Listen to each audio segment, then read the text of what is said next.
Thank you very much. Okay, so as Nigel said, I will tell you about the medic aspects of Sahaja Yoga, and as we've heard, Sahaja Yoga is a spiritual method, but it has been associated with health benefits. So I will tell you about the effects on the body, on the brain, on your health, and on diseases, mental and physical diseases. First of all, what is meditation? And Nigel has already explained more or less what meditation is. I will just say a few more words. So if you read the Oxford Dictionary, it says that meditation is thinking in silence. Now, first of all, you cannot think aloud. And secondly, thinking is, of course, the exact opposite of what meditation is, as originally conceived in the East. So meditation, Patanjali was one of the first to talk about meditation, and he said that meditation is the cessation of thinking. It's the stopping of your thoughts, it's the control of your thoughts, the control of your attention. In the West, we know there are 3 states of consciousness. That's sleeping, dreaming, and thinking. But in the East, and we think that thinking is the highest state of consciousness, but in the East, it's very common knowledge that there is another state of consciousness. It's called the 4th state of consciousness, Tubyavastha. And the 4th state of consciousness is the state of thoughtless awareness, mental silence, where you learn to stop your thinking. And this process of stopping your thinking has amazing benefits at the subjective level, but also objectively. And you feel, when your thoughts are stopped, you feel happy, you feel joy, and depending on the intensity, you can feel absolute bliss.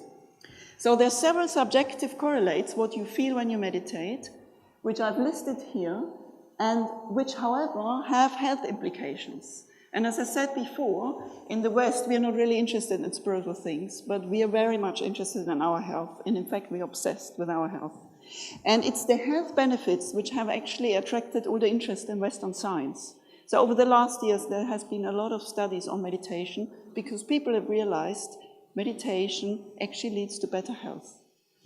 And so what do you feel when you meditate? You feel an overwhelming calmness, and this is a calmness which goes much more beyond normal relaxation. Because when we relax, you relax the body, and if you lie on the sofa, you may be relaxed, but if you worry about the future, you're not really relaxed.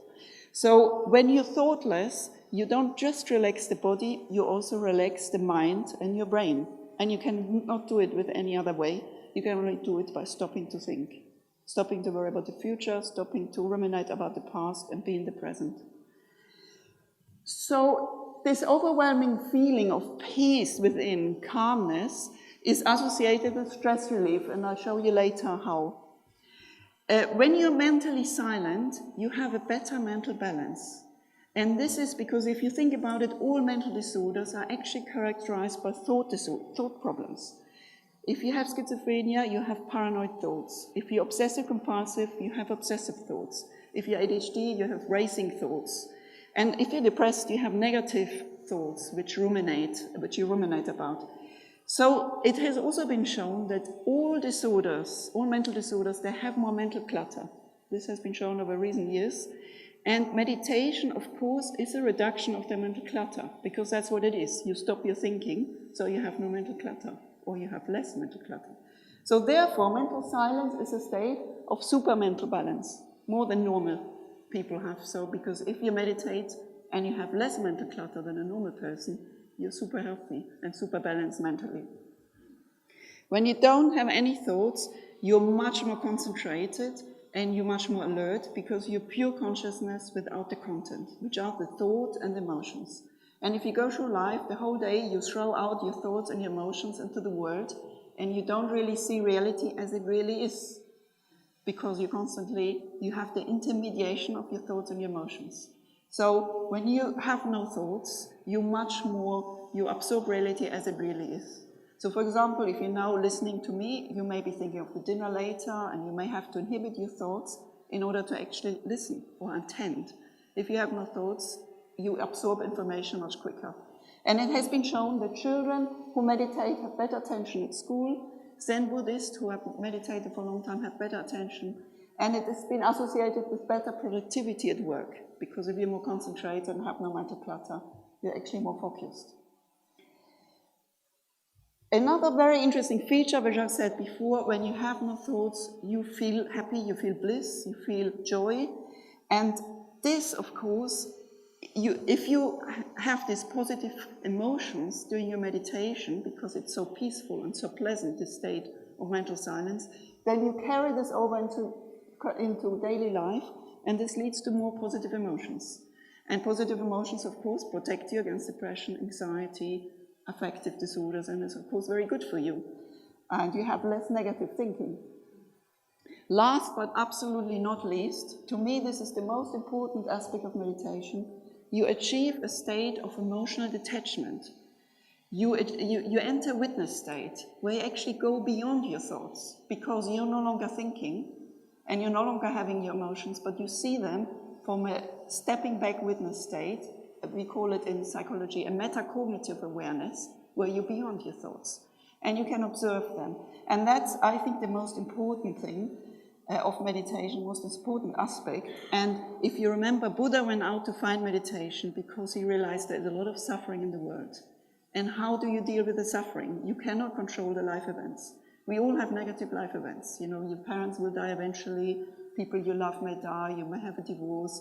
Whatever happens to you, you cannot really control those life events. But what you can control is how you actually deal with those life events and how you perceive them. You can control your state of mind and your thoughts and your emotions. And that you do via meditation, and that's the only way. Only through meditation you can actually enter a witness state, which makes you emotionally more resilient. And I think this is the most important aspect of meditation, because who wouldn't want to be happy and sail through life in a sort of serene, happy, joyful way, without being carried away on a roller coaster of emotions constantly, depending on what happens to you. So I think this is crucial. And of course, the state of meditation, of thoughtless awareness, you may have seen, and it has been described in all mystical traditions of all cultures. Here just a few names: Nirvana, Sahaja Samadhi, Satori, Yoga, which means union, Zen, Tao. And in the West, we had our own meditation, our own tradition of mental silence, which were the Christian Gnostics. And Gnosis means, of course, knowledge, which means the knowledge of yourself. And that yourself, you're not just these thoughts and these emotions, but you're a different thing. You're actually a spiritual person which can go beyond the thoughts and emotions. So the claims I will try to prove to you today and show you medical evidence is that meditation, in fact, has an effect on the body, because mental silence reduces stress and it activates the parasympathetic nervous system, which restores bodily functions. I will show you that meditation has an effect on the brain. Mental silence is a different state of consciousness. You activate different areas of the brain, of deep attention, of positive emotions, and there is a release of happy chemicals, which make you joyful. Now, meditation is a good way to prevent illness, because mental silence leads to better physical and mental health. And lastly, I will show you that you can use it as a therapy. So if you have any mental or physical problems, you can actually solve them with meditation. So what happens in the body?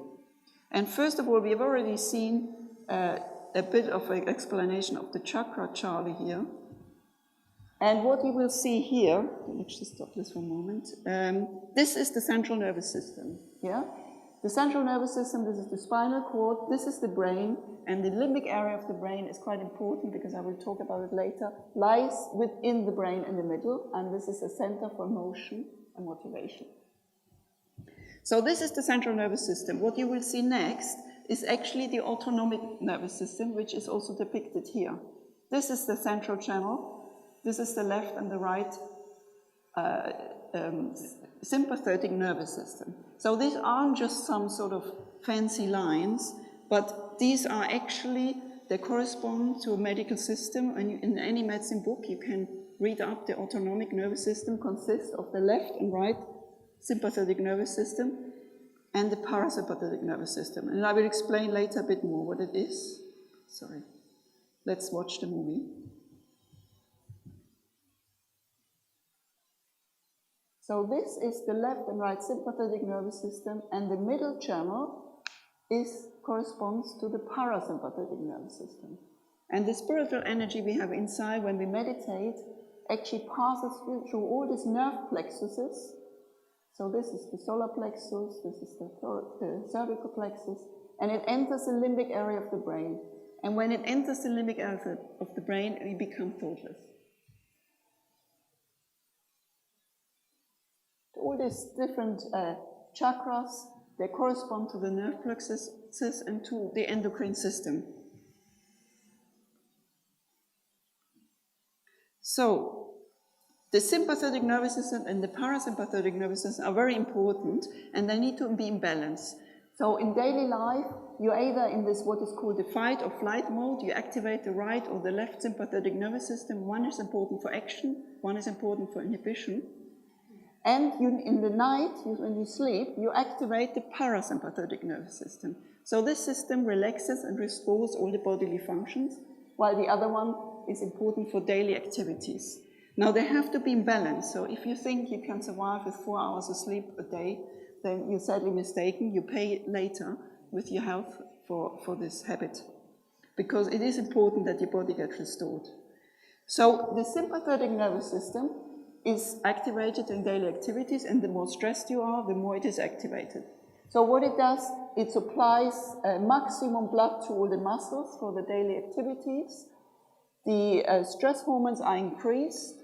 There is more, the lungs, the passages are dilated. You have increased heart rate, and if you're constantly stressed, this may actually affect your heart. And during the rest, when you activate the parasympathetic nervous system, then the opposite happens, and you have a decreased heart rate. More blood is given to all the organs, which restores all the bodily functions which you've wasted during the day. There is decreased activity of stress hormones, and the digestion is stimulated. So what research has shown that meditation activates the parasympathetic nervous system more than rest. So that means you enter a state of hyper-rest, which is better than sleep. And this has been shown by many studies conducted in India and in Australia. So what happens is there is a decrease in the heart rate, there is a decrease in the breathing rate, there is a decrease in pulse rate, in blood pressure, in oxygen metabolism, and this is anti-aging. And there's a decrease in other physiological parameters of stress. And I show you a few examples. So this is the blood pressure in people who have, the controls is the red line. So these people doing 20 minutes rest, nothing really happens.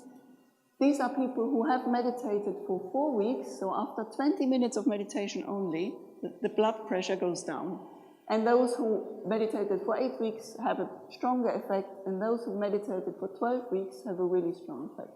So in other words, if you have high blood pressure, you can reduce it by meditation. This is the heart rate, again, the controls, and again, the more practiced the people are in meditation, the more the heart rate goes down.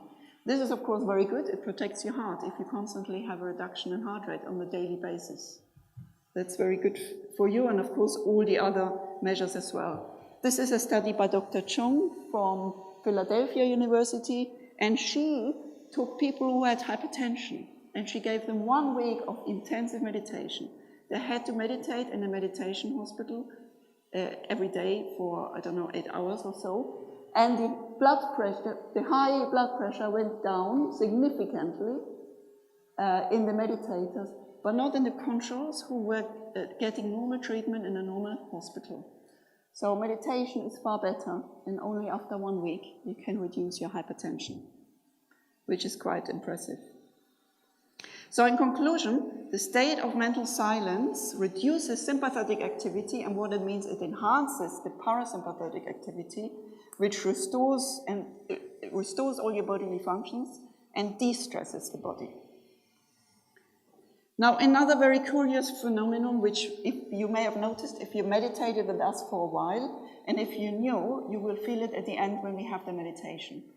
When you achieve the state of mental silence, you feel a cool breeze on the hands and on top of the fontanelle area. And the fontanelle is called fontanelle because it comes out like a fountain. So this cool breeze is described in the Bible, for example. It's called the cool breeze of the Holy Ghost. And the Holy Ghost, of course, means your own spiritual energy. And studies have actually shown that this isn't just something you imagine. Because sometimes people say, when we ask you, do you feel cool breeze? You know, they think they have to say yes to please you, or they think you're sort of suggesting it, and that's why they feel it. This is not true. Studies have shown this is people during the rest period, and in the rest period, the temperature of the hand actually goes up a little bit. That's normal. But in meditation, the temperature goes down significantly. And this has been shown on the hands and on the top of the head. And some people, I feel it on the feet, for example. So I think it can also be on the feet. So, in conclusion, Sahaja Yoga meditation activates the parasympathetic nervous system, and this restores your bodily functions. Now, what about the brain? And of course, the brain is important because if you can show that meditation leads to a different activation in the brain, then you have proof that it's not just thinking, but it's something else. Then you prove you're actually, in fact, entering an altered state of consciousness, and that's crucially important. So there have been several brain imaging studies. This is a study done by Simon Golochaikin from Washington University, and what he showed is that when people meditate, there is an activity, a very slow wave activity coming from the limbic system called theta activity. This activity is there when you are in deep focused attention, and has been associated with creativity. And this activity was sort of focused over frontal and parietal areas, which are areas of deep attention. The next study was a study using MRI, which is a better resolve study, in which I was involved in, and this was done by Dr. Sergio Hernandez, and that's him. So he used this MRI scanner and put people in the scanner. They had to meditate for, I think, about 20 minutes.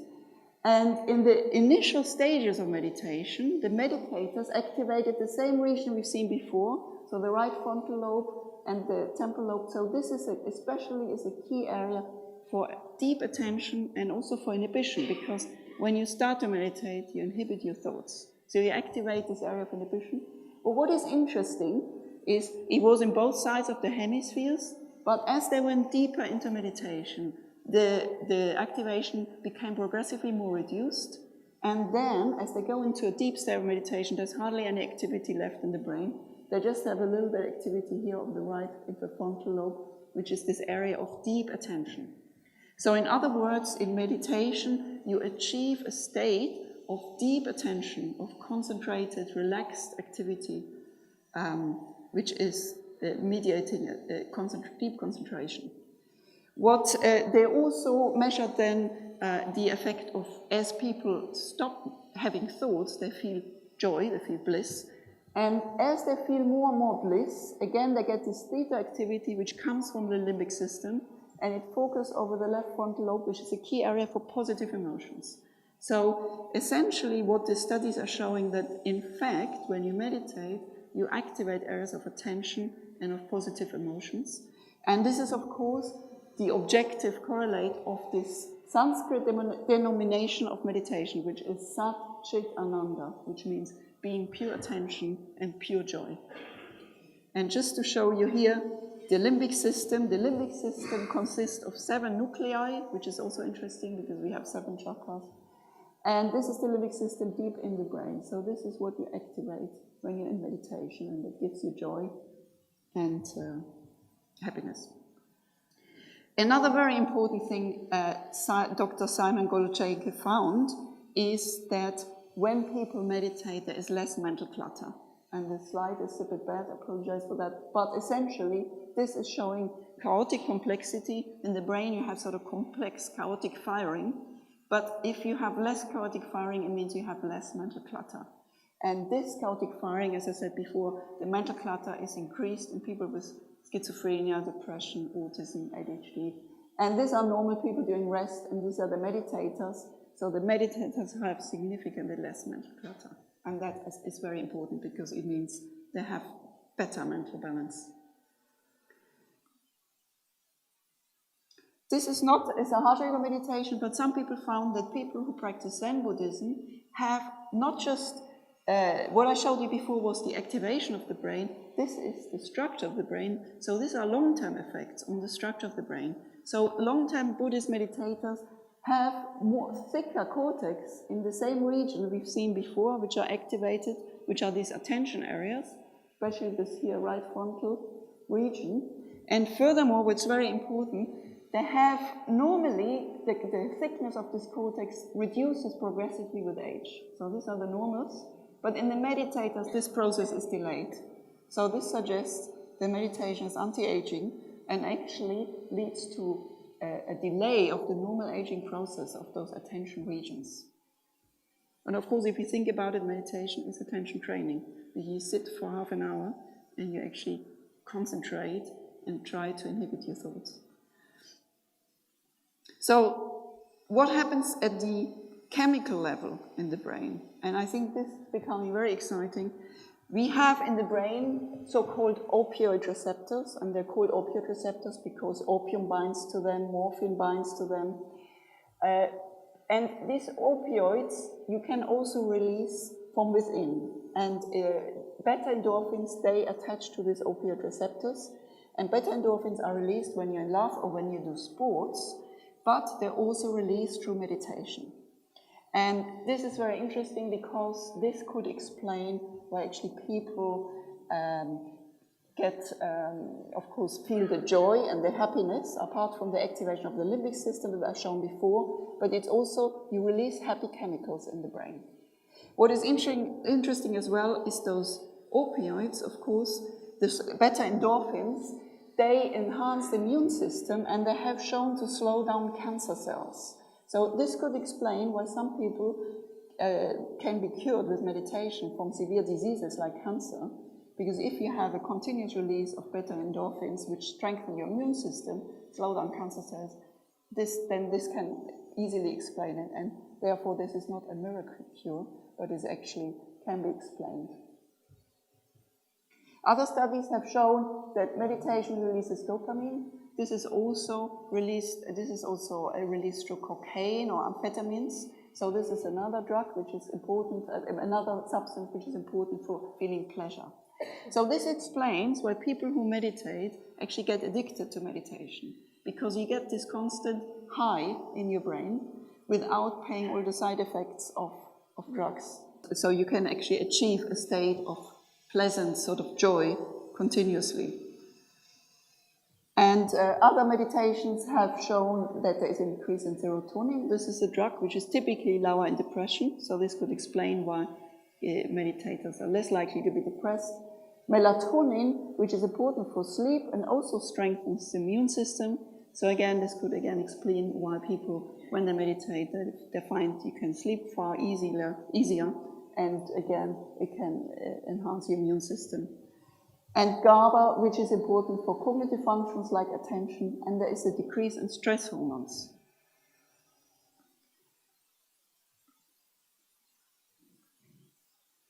So the last study I want to talk about on the brain section is actually a study which was the very first to prove that meditators are more detached. And I like this study a lot because it's the only one I actually tried to prove this point.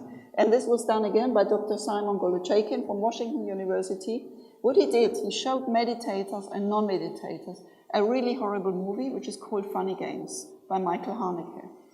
If you've seen that movie, I have not been able to watch it, but it's actually, it's supposed to shock you and to show the violence in our society. So it's a movie of two psychopathic teenagers which go into a house and they kill everybody.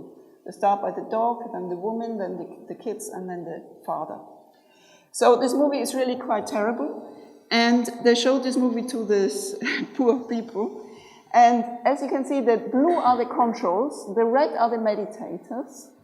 And at the subjective psychological level, so these are all negative emotions, so the controls have far more negative emotions. So they felt more disgust, more anxiety, more sadness, more unhappiness after watching the movie. And the red ones are the meditators, so they had much less negative emotions than the non-meditators. Then he measured on the skin. When you're stressed, you have more sweat on the skin, so you can measure the level of stress level at the body. And at the skin level, the meditators had significantly less skin response than the controls. So at the body level, the meditators also were less affected by this negative moving. Lastly, he measured the brain. And this is a gamma activity. Gamma activity is activated, is released when you have very intense emotions. So during the rest, the meditators and the controls didn't differ, but after the movie, the controls have this high gamma activity, this really high gamma activity. So they were really stressed out at the brain level by the movie, while the meditators kept their cool as well at the brain level.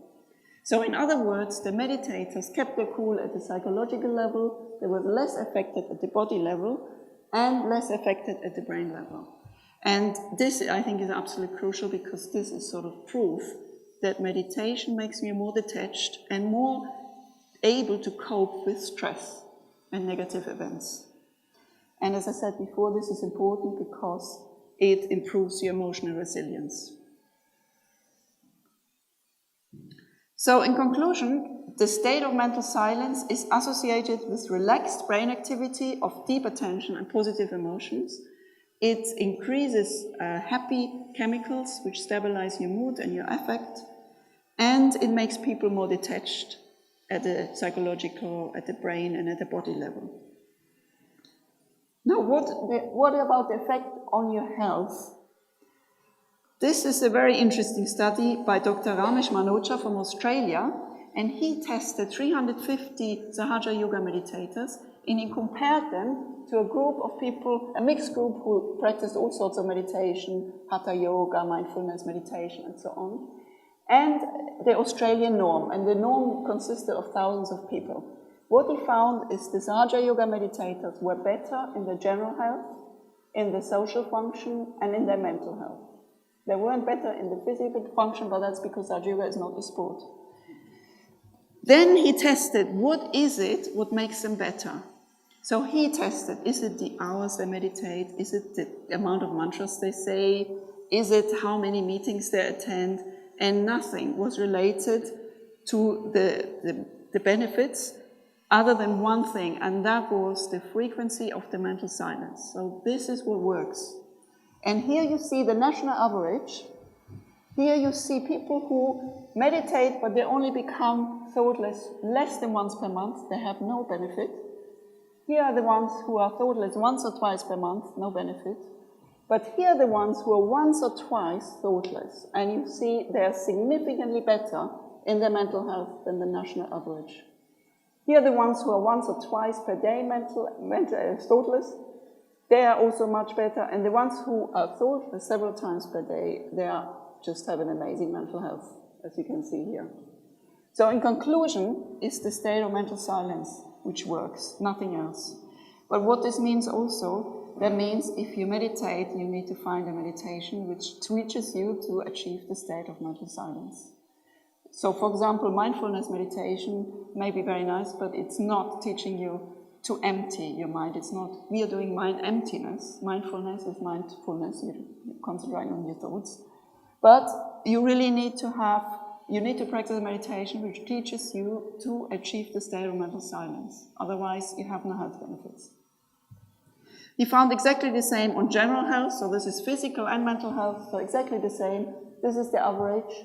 These are people who are thoughtless several times per day, a significant improvement of their general health, and so on. And then here, if you meditate for years, you never go thoughtless, you may also not have benefits, so you have to try a bit harder to get there.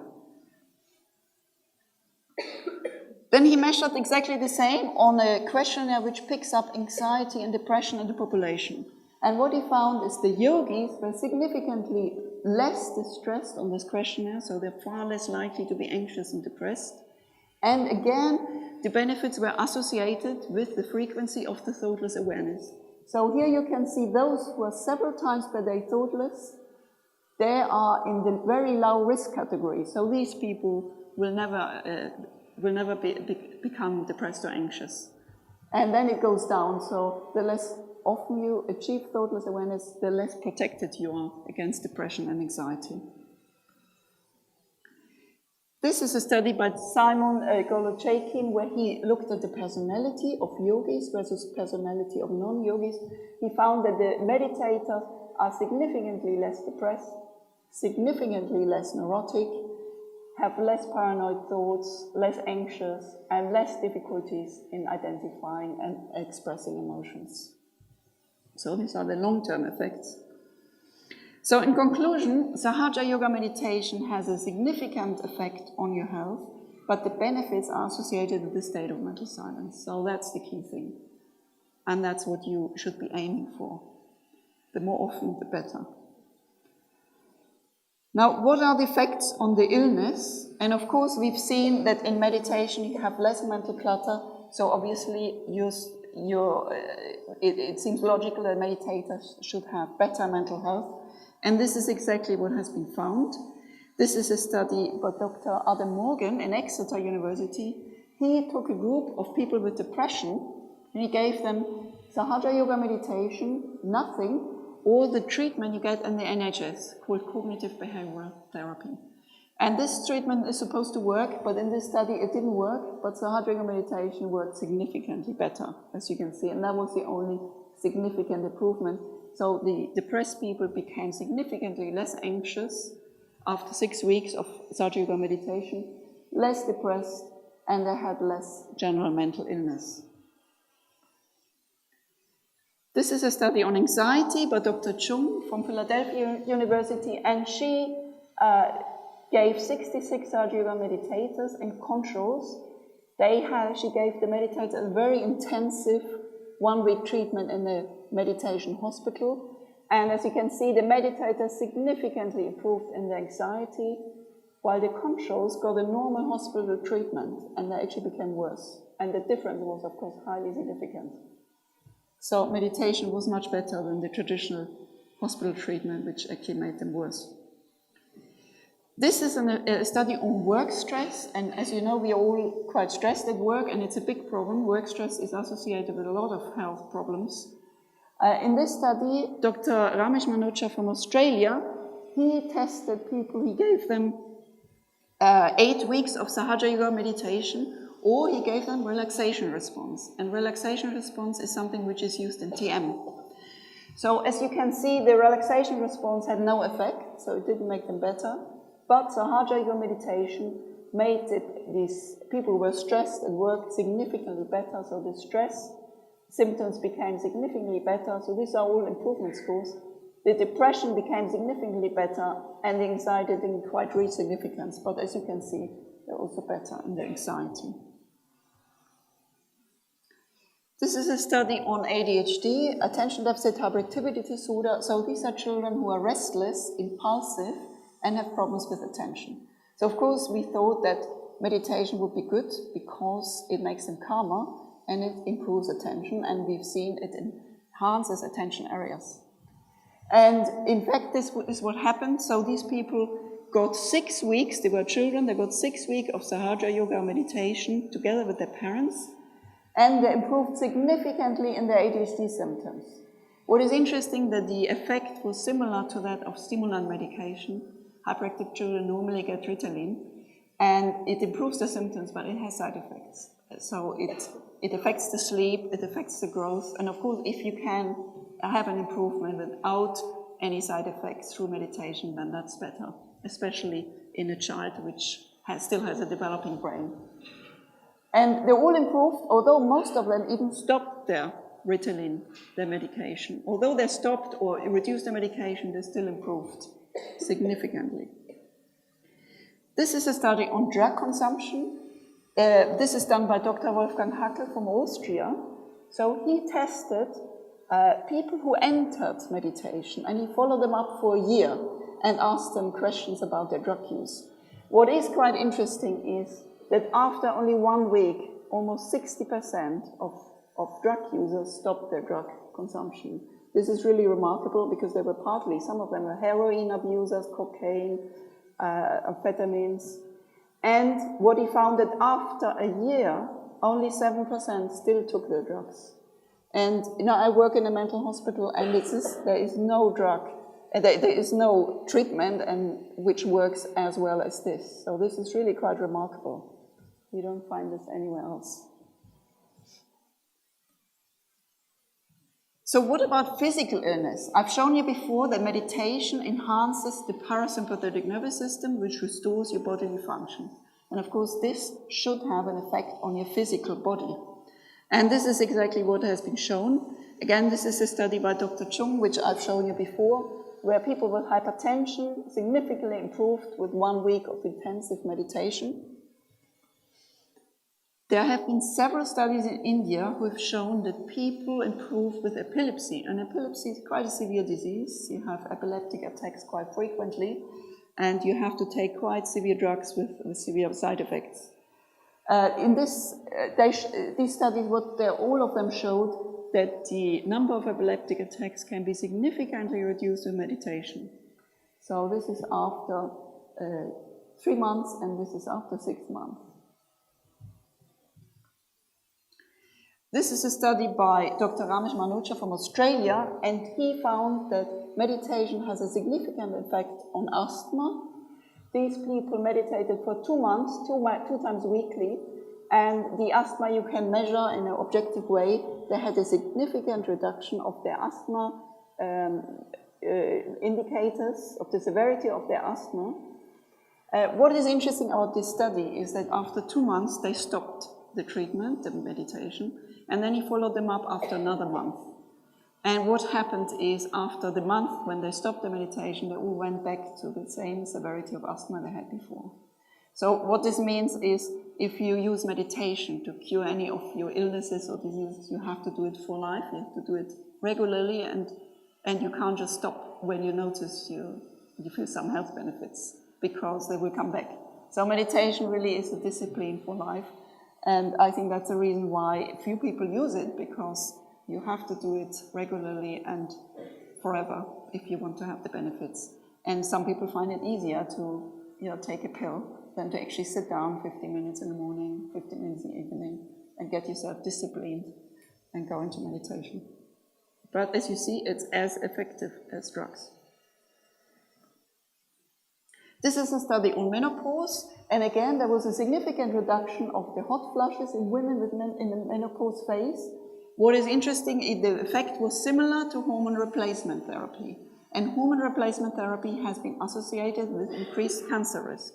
So again, if you can avoid the cancer risk, it's better to use meditation. So in conclusion, Sahaja Yoga meditation has a significant beneficial effect on your mental and your physical health. So to conclude, I've shown you that Sahaja Yoga meditation has a significant effect on the body because it activates the parasympathetic nervous system and it restores your bodily functions. It has an effect on the brain. It's a different state of consciousness. You activate areas of attention. You activate the limbic areas which give you happiness, and you release good, happy, mood-stabilizing neurochemicals in your brain. It prevents disease because it gives you better mental and physical health. It's a disease therapy, so if you have any illnesses, you can use it to treat your illnesses through regular meditation. And as I said, as I showed you, it has an effect on the range of mental illnesses and physical illnesses. And there has never been any negative effects. All the effects have always been positive. What is important, as I said before, is the benefits are associated with the state of mental silence. So it's the mental silence which works and nothing else. So if you meditate, you have to try to achieve the state of mental silence as often as possible, and that will be associated with better health at the mental and physical level. So I think I've talked enough. And what we will do now is we'll have a meditation guided by the founder of Sahaja Yoga. And if you follow my last slide, we will go exactly there into the limbic system, which is here, which is also where the last slide is. And that's where we're going now. So you have heard about all the fantastic things which can happen to you. And hopefully you feel today this mental silence where we're going to go now, which is the kingdom of God within. the paradise within, which you can have. Here we go. And if you want to know more, there are a few web pages where you can read a bit more about this yoga. Good.